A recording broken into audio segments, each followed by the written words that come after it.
Good morning children. आज की कक्षा में हम टर्म 1 रिवीजन करेंगे। पिछली कक्षा में हम थर्ड बिट तक कंप्लीट कर चुके थे। आज हम फोर्थ बिट स्टार्ट करेंगे। फोर्थ बिट में देखिए, आप निम्नलिखित प्रश्नों में से किन्हीं दो प्रश्नों के उत्तर दीजिए। जिसमें देखिए, आप मैं 3 या 4 आंसर दे रही हूँ, उसमें से सिर्फ 2 आने वाले हैं। और ये question paper Asima ma'am prepare करेंगे।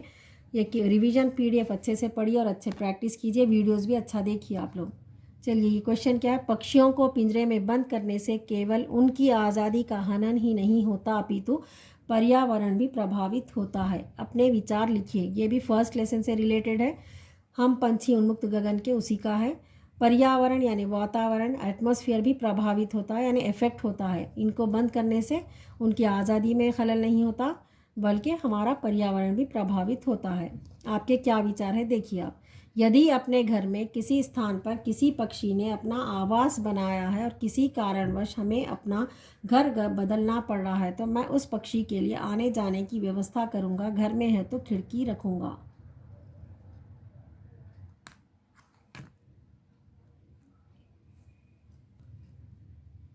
यदि अपने घर के किसी स्थान पर किसी पक्षी ने अपना आवास बनाया है और किसी कारणवश हमें अपना घर बदलना पड़ रहा है, तो मैं उस पक्षी के लिए आने जाने की व्यवस्था करूँगा। घर में है तो खिड़की रखूँगा। Next question. अपने बचपन की कोई ऐसी घटना बताइए जिसे आप हमेशा याद रखना चाहेंगे। आपके बचपन में कोई ऐसा इंसिडेंट है जो हमेशा याद रहने वाला है, वो बताइए आप। तो आप ये अपने ओन वर्ड्स में भी आंसर दे सकते हैं, या आप मैं ये दी हूँ ये भी कर सकते हैं आप, आपकी अपनी मर्ज़ी। मेरा बचपन गांव में बीत गया। तब मेरे बड़े भाई हाई स्कूल में पढ़ते थे। बड़ा भाई हाई स्कूल में पढ़ते थे। एक दिन बारिश हो रही थी। घर में पुरानी छत में पुरानी छतरी थी। मेरे भाई को वह पसंद नहीं थी। वह नई छतरी के लिए ज़िद पर अड़ा रहा। अगले दिन शहर से ख़रीद कर लाने के लिए नहीं माना। भीगते हुए स्कूल गया। शाम को घर लौटते समय वर्षा ज़ोर से बरसने लगी। भाई लाचार होकर स्कूल के पास रहने वाले का पुराना चिंद छाता लगाकर भीगते आया। हम सब एकदम धक्का बक्का रह गए। यह मुझे बार बार याद आती है, साथ साथ हंसी भी।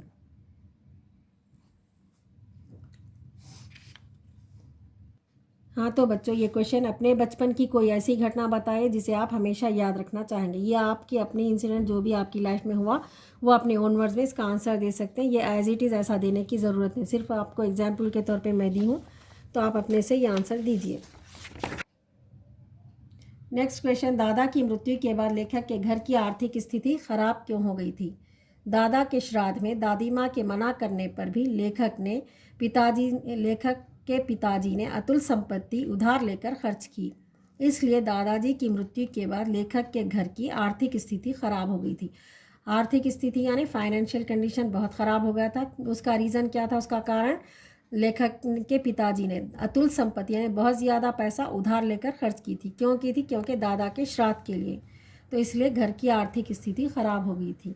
एक बार रीडिंग कीजिए मेरे साथ। दादा के श्राद्ध में दादी माँ के मना करने पर भी लेखक के पिताजी ने अतुल संपत्ति उधार लेकर खर्च की। इसलिए दादाजी की मृत्यु के बाद लेखक के घर की आर्थिक स्थिति खराब हो गई। Next question. कठपुतली कविता के द्वारा कवि हमें क्या संदेश देना चाहते हैं। आंसर देखिए आप। स्वतंत्र होकर रहने का सभी को अधिकार है। उस अधिकार से उन्हें वंचित नहीं करना चाहिए। सबको अधिकार है, सबके राइट्स है, हमें उसे कोई भी नहीं रोकना चाहिए। इसका यही संदेश है। स्वतंत्र होकर रहने का भी सभी को अधिकार है। उस अधिकार से उन्हें वंचित नहीं करना चाहिए। Next question. काका कालेलकर ने नदियों को लोकमाता क्यों कहा है। ये कौन से लेसन से? हिमालय की बेटियां उपवाचक पाठ जो नॉन डिटेल लेसन है उसी से है। जो स्त्री बच्चों को जन्म देती है उसे माता कहते हैं। वह अपने बच्चों को सुधा रूपी दूध पिलाती है और पालती है। वह केवल अपनी संतान की माता है। लेकिन प्रेयस्विनी नदी सुधा रूपी अपना जल जन को पिलाती है और पालती है। इसलिए काका कालेलकर ने नदियों को लोक माता कहा है। फिर से एक बार सुनिए आप। जो स्त्री बच्चों को जन्म देती है उसे माता कहते हैं। वह अपने बच्चों को सुधा रूपी दूध पिलाती है और पालती है। वह केवल अपनी संतान की माता है। लेकिन प्रेयस्विनी नदी सुधा रूपी अपना जल जन जन को पालती और पिलाती है। इसलिए काका कालेलकर ने नदियों को लोकमाता कहा है। नेक्स्ट क्वेश्चन, कठपुतली को अपने पाँवों पर खड़ी होने की इच्छा है लेकिन वह खड़ी क्यों नहीं होती। कठपुतली को अपने पाँवों पर खड़ी होने की इच्छा होते हुए भी वह डोरे से बंधी हुई है। वह उस गुलामी की जिंदगी के विरुद्ध आवाज़ नहीं उठा पाती, इसलिए वह खड़ी नहीं हो पाती है। के विरुद्ध यानी उसके अगेंस्ट कोई आवाज़ नहीं उठा सकती, वह मजबूर और लाचार है, इसलिए वह खड़ी नहीं होती। फिर से, कठपुतली को अपने पाँवों पर खड़ी होने की इच्छा होते हुए भी वह डोरे से बंधी हुई है।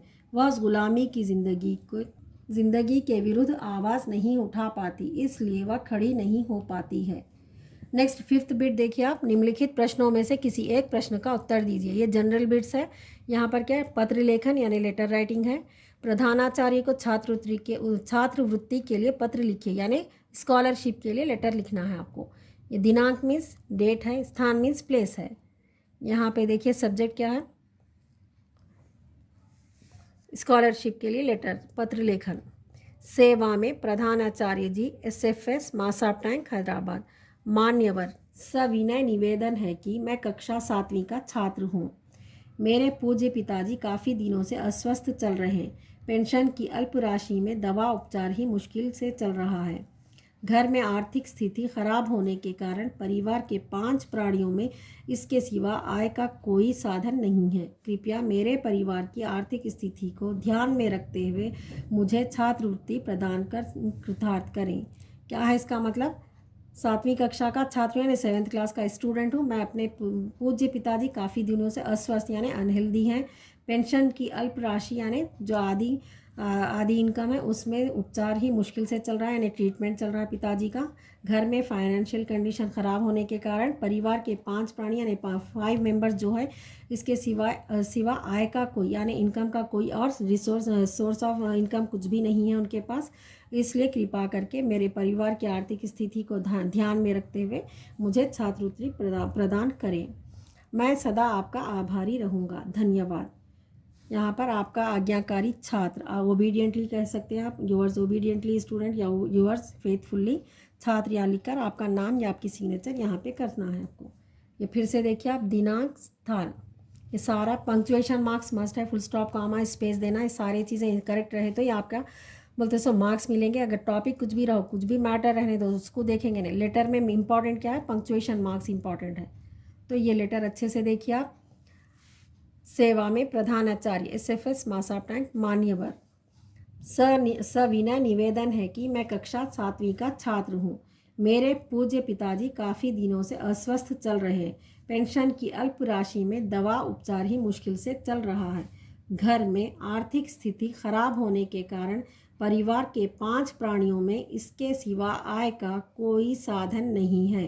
कृपया मेरे परिवार की आर्थिक स्थिति को ध्यान में रखते हुए मुझे छात्रवृत्ति प्रदान करें, कृतार्थ करें। मैं सदा आपका आभारी रहूँगा, धन्यवाद। आपका आज्ञाकारी छात्र। नेक्स्ट क्वेश्चन, कोरोना वायरस पर एक विज्ञापन तैयार कीजिए। यहाँ पे आप पिक्चर्स भी ड्रॉ कर सकते हैं, चित्र भी, और ये स्लोगन्स भी लिख सकते हैं आप। स्लोगन्स के साथ पिक्चर मस्ट है। विज्ञापन यानी एडवर्टाइजमेंट आपको देना है इसके बारे में। अपने हाथों को बार बार साबुन और पानी से धोएं। प्रयोग किए टिश्यू को तुरंत कूड़ेदान में डालें। सामाजिक आयोजनों और भीड़भाड़ वाली जगहों से दूर रहें। आपस में कम से कम 1 मीटर की दूरी सबकी सुरक्षा के लिए ज़रूरी। यहाँ पे चित्र ड्रॉ करिए आप और ये स्लोगन्स भी लिखिए आप। विज्ञापन का अर्थ क्या है, एडवर्टाइजमेंट देना है आपको, कैसे प्रिकॉशंस लेना चाहिए क्या है, तो उसके लिए एक छोटा सा चित्र ड्रॉ करके ये स्लोगन्स लिखिए आप। अपने हाथों को बार बार साबुन और पानी से धोएं। प्रयोग किए टिश्यू को तुरंत बंद कूड़ेदान में डालें। सामाजिक आयोजनों और भीड़भाड़ वाली जगहों से दूर रहें। आपस में कम से कम 1 मीटर की दूरी सबकी सुरक्षा के लिए ज़रूरी। नेक्स्ट क्या है, पार्ट बिट यानी व्याकरण, ग्रामर पार्ट है, जिसे हम हिंदी में ग्रामर कहते हैं। फर्स्ट बिट क्या है, विलोम शब्द मीन्स ऑपोजिट वर्ड्स। फर्स्ट क्या है, उन्मुक्त, बंधित, भली, बुरी, प्रतिकूलता, अनुकूलता, इच्छा, अनिच्छा, छोड़ना, पकड़ना, आगे, पीछे, बंधन, मुक्त, मालिक, नौकर, रोना, हंसना, बंधित, उन्मुक्त। तो ये ऑपोजिट वर्ड्स। नेक्स्ट बिट पर्यायवाची शब्द जिसे सिमिलर मीनिंग्स कहते हैं या समान अर्थ वाले शब्द आप इंग्लिश में सिनोनिम्स भी कहते हैं। Same meaning. फर्स्ट वन क्या है? आकाश, अंबर, गगन, नभ। सेकंड पानी, जल, नीर। थर्ड वन पेड़, वृक्ष, तरु। फोर्थ सोना, कनक, स्वर्ण। फिफ्थ सूरज, दिनकर, रवि। सिक्स्थ विद्यार्थी, छात्र, शिष्य। सेवेंथ जगत, विश्व, संसार।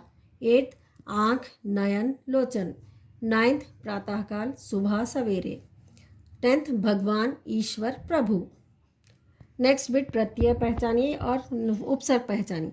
प्रत्यय का डेफिनेशन यानी सफिक्स जिसे कहते हैं आप, उन शब्दांश को कहते हैं जो किसी अन्य शब्द के अंत में लगाए जाते हैं। इनके लगाने से शब्द के अर्थ में भिन्नता या विशिष्टता आ जाती है, उसमें कुछ खास स्पेशलिटी आ जाती है और बोलते हैं उसका भिन्नता है ना, थोड़ा डिफरेंट हो जाता है।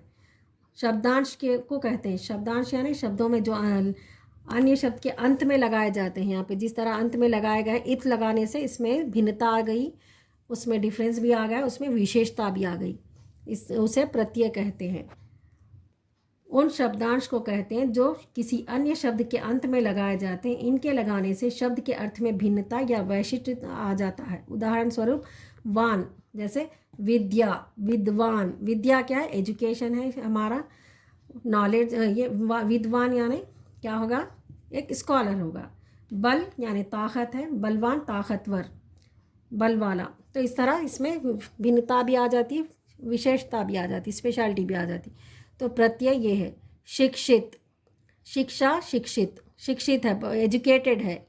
शिक्षा यानी एजुकेशन, शिक्षित यानी एजुकेटेड। धर्म यानी कास्ट, धार्मिक यानी रिलीजियस्टिक। शुभ चिंता यानी वरीड है, शुभ चिंतक, वेल विशर। ईमान, ईमानदारी। शीतलता, आने वाला। विदेशी, प्रक्रिया, विविध, विपरीत। नहीं, ये प्रत्यय में यहाँ पे 6 है। यहाँ पे प्रत्यय में देखिए, फर्स्ट शिक्षित, धार्मिक, शुभचिंतक, ईमानदारी, शीतलता, आने वाला। तो यहाँ पर प्रत्यय पहचानिए और लिखिए यहाँ पर। नेक्स्ट बिट उपसर्ग है। उपसर्ग का डेफिनेशन है, उसकी परिभाषा क्या है? संस्कृत से उत्पन्न होने वाले भाषाओं में उस अव्यय शब्दांश को उपसर्ग कहते हैं, यानी प्रीफिक्स कहते हैं, जो कुछ शब्दों के आरंभ में लगकर, आरंभ में यानी स्टार्टिंग में लगकर उनके अर्थों का विस्तार करता है अथवा उनमें कोई विशेषता उत्पन्न करता है। विस्तार करता या उत्पन्न, विशेषता यानी इसमें स्पेशलिटी लाता है। देशी यानी यहाँ रहने वाले, विदेश यानी दूसरे देश के रहने वाले। प्रक्रिया, क्रिया यानी कोई भी काम करना, प्रक्रिया यानी उसका मेथड। विविध, विपरीत यानी बिल्कुल अलग। रीत यानी ट्रेडिशन है, विपरीत यानी बिल्कुल अलग। गति यानी स्पीड है, दुर्गति यानी बुरी हालत है। तो इसमें विशेषता भी आ गई, भिन्नता भी आ गई। तो अर्थों के पहले शब्दांश में क्या, इन शब्दों के आरंभ में यानी स्टार्टिंग में लगने से इनमें बदलाव भी आता है, उसमें विशेषता भी आती है, उसे हम उपसर्ग कहते हैं। जिस तरह विदेशी, प्रक्रिया, विविध, विपरीत, दुर्गति। तो उपसर्ग पहचान के यहाँ पर लिखिए, प्रत्यय पहचानिए। तो बच्चों, आज की कक्षा में ये टर्म 1 रिवीजन कंप्लीट हो गया। प्रैक्टिस कीजिए आप। विद आंसर्स PDF भी मैं भेजूंगी और वीडियोस जो बने हैं वो भी भिजा रही मैं। प्रैक्टिस अच्छे से कीजिए, हैंडराइटिंग नीट दीजिए, एग्ज़ाम में परफॉर्मेंस अच्छा रहना, प्रेजेंटेशन पेपर का अच्छा रहेगा। हार्डवर्क कीजिए। All the best, thank you.